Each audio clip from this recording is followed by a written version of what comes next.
LAC पर भारत चीन के बीच गतिरोध दूर करने के लिए आज दौलत बेग ओल्डी इलाके में दोनों देशों के मेजर जनरलों के बीच बैठक होगी। एएनआई के सूत्रों के हवाले से यह खबर दी है और अंग्रेजी अखबार इंडियन एक्सप्रेस की खबर के मुताबिक देपसांग में तनाव को कम करने के लिए बैठक होगी।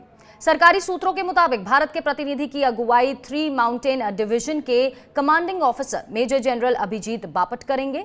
देपसांग में विवादित सीमा के पास दोनों देशों के सैनिक बड़ी तादाद में तैनात हैं और चीन के करीब 15,000 सैनिक तैनात हैं।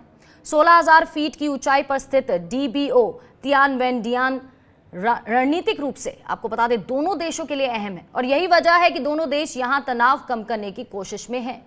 डीबीओ ही वो क्षेत्र है जिसमें अक्साई चीन में चीन की हर हरकत पर भारतीय सेनाओं की नजर रहती है।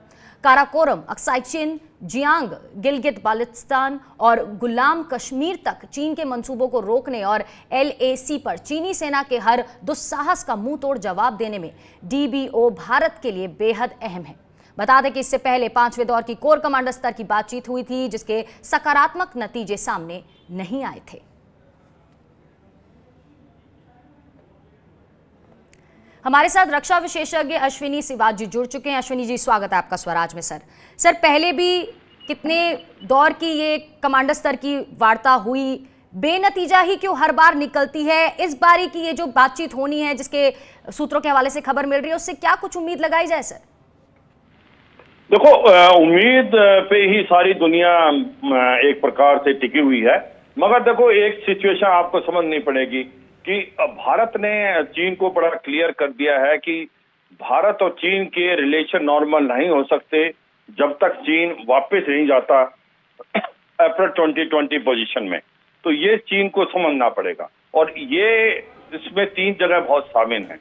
एक तो देपसांग का एरिया, एक कहीं ना कहीं गोगरा पोस्ट और एक नॉर्थ ऑफ पेंगेंगसो में जो फिंगर एरिया।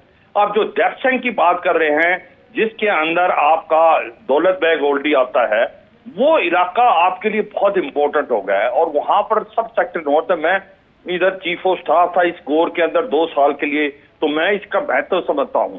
और चीन को कहीं ना कहीं एक बहुत बड़ा डर लगा हुआ है कि जब से हमने अपना स्ट्रेंथ बढ़ाई है सब सेक्टर नॉर्थ जिसके अंदर डीबीओ आता है दौलत बेग ओल्डी का एयरफील्ड, क्योंकि ये 8 किलोमीटर साउथ है काराकोरम पास से। और अगर हम यहाँ से हमारा जो जमावड़ा हो गया, T-90 टैंक्स भी आ गए हैं, हमने 4th लेवल बढ़ा लिया है, हम कहीं ना कहीं चाइना पाकिस्तान इकोनॉमिक कॉरिडोर को भी डोमिनेट करते हैं, कहीं ना कहीं हम ये काराकोरम हाईवे को भी, और एक जो इनकी हाईवे जा रहा है सिंगजांग से लेके ल्हासा उसको भी कर सकते हैं। और इसको माना जाता है गेटवे टू अक्साई चीन। इसका मतलब हम अगर अक्साई चीन में कुछ करना चाहते हैं तो ये लॉन्च पैड का काम करता है दौलत बेग ओल्डी का जो सब सेक्टर नॉर्थ। इसलिए चीन ने क्या किया है, देपसांग के इलाके में अपने अक्साई चीन को डेप्थ देने के लिए और इंश्योर करने के लिए कि दरबक शोक दौलत बेग ओल्डी जो हमने बनाई है इसको किसी तरह डोमिनेट करें, तो चीन किसी न किसी तक